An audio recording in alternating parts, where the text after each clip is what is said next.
Halo pemirsa Cokro TV, peristiwa pengeroyokan terhadap dosen dan juga penggiat media sosial Bang Ade Armando telah mengungkap sebuah fakta penting bahwa ternyata masyarakat kita cukup banyak juga jumlahnya yang menolerir kekerasan manakala menghadapi orang yang berbeda pandangan dengan dirinya. Dan saya membaca komen-komen netizen di sejumlah platform media sosial dan saya terkejut sekali ketika membaca banyak komen-komen kejam yang cenderung bersorak-sorai atas peristiwa biadab yang menimpa Bang Ade Armando.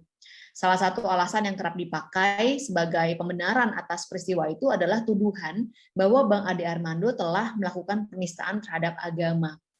Yang mengkhawatirkan cukup banyak kalangan masyarakat yang meyakini tuduhan ini, mulai dari masyarakat awam, pemuka agama, rektor perguruan tinggi ternama, sampai juga wakil rakyat. Salah satunya adalah Sekjen Partai Amanat Nasional Edi Suparno. Melalui akun Twitternya, dia berkata begini, "Saya mendukung pengusutan dan tindakan hukum kepada pelaku kekerasan terhadap AA. Tapi saya juga mendukung tindakan hukum yang tegas kepada mereka yang menistakan agama, termasuk AA." Tweet Edi Suparno ini jelas mengindikasikan bahwa ia berpendapat Ade Armando telah melakukan penistaan terhadap agama. Dan karena tweet ini dikeluarkan hanya 1 hari setelah peristiwa pengeroyokan, maka bisa saja sebagian orang itu berpendapat Edi Suparno membenarkan atau mendukung peristiwa pengeroyokan terhadap Ade Armando. Apalagi statement ini keluar dari seorang petinggi partai politik yang juga merupakan anggota DPR. Kuasa hukum Ade Armando lalu melayangkan somasi kepada Edi Suparno. Poin-poinnya antara lain, Ade Armando tidak pernah berstatus tersangka atas kasus laporan dugaan penistaan agama. Bahkan laporan dugaan penistaan agama terhadap Ade Armando sudah dinyatakan SP3 oleh Polda Metro Jaya.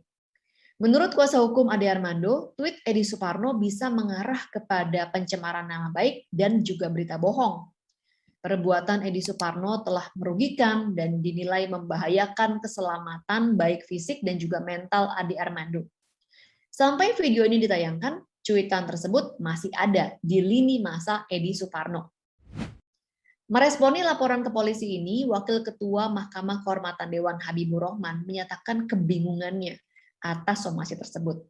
Menurut Habibur Rahman, setiap anggota dewan memiliki hak imunitas, yaitu hak yang membuat anggota DPR tidak dapat dituntut di hadapan pengadilan karena mengemukakan pendapat atau pernyataan baik secara lisan maupun tertulis dalam rapat DPR ataupun di luar rapat DPR yang berkaitan dengan fungsi serta wewenang dan tugasnya sebagai anggota dewan.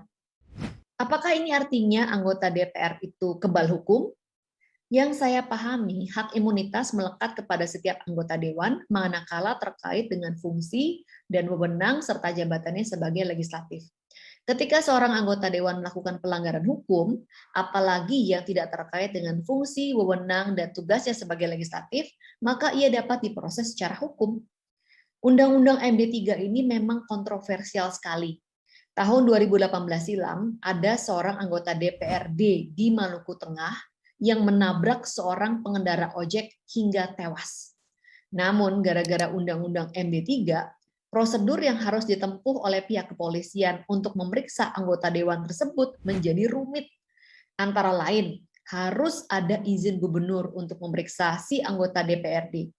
Akibatnya, dalam kasus tabrakan di Maluku Tengah, barulah 20 hari setelah insiden tabrakan terjadi, anggota DPRD terkait bisa diperiksa oleh pihak kepolisian.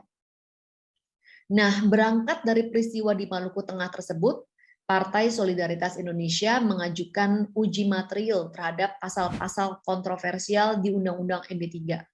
Dan syukurlah, sebagian gugatan PSI sudah dikabulkan oleh Mahkamah Konstitusi.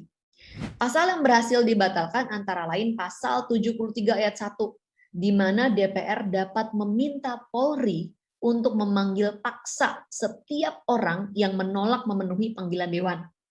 Kemudian ada juga pasal 122 huruf K, di mana Mahkamah Kehormatan Dewan dapat mengambil langkah hukum kepada siapapun yang merendahkan kehormatan DPR dan anggotanya. Terakhir, pasal 245, yang menyatakan pemanggilan dan permintaan keterangan untuk penyidikan anggota DPR yang diduga melakukan tindak pidana harus mendapat persetujuan dari Presiden dan pertimbangan MKD. Pasal-pasal kontroversial ini menunjukkan Undang-Undang MD3 mencederai demokrasi kita. Anggota Dewan adalah juga warga negara yang memiliki kedudukan yang sama di hadapan hukum. Sebagai wakil rakyat, justru seharusnya anggota Dewan itu memberikan teladan yang baik, karena setiap perkataan dan perbuatannya ada di bawah sorotan publik. Jika anggota Dewan terbukti melakukan pelanggaran hukum di luar daripada tugas, wewenang, dan jabatannya sebagai legislatif, maka sudah seharusnya lah dia diproses hukum sesuai dengan aturan yang berlaku. Kita akhiri Sis Grace on Mic kali ini. Kita berjumpa lagi dalam episode selanjutnya.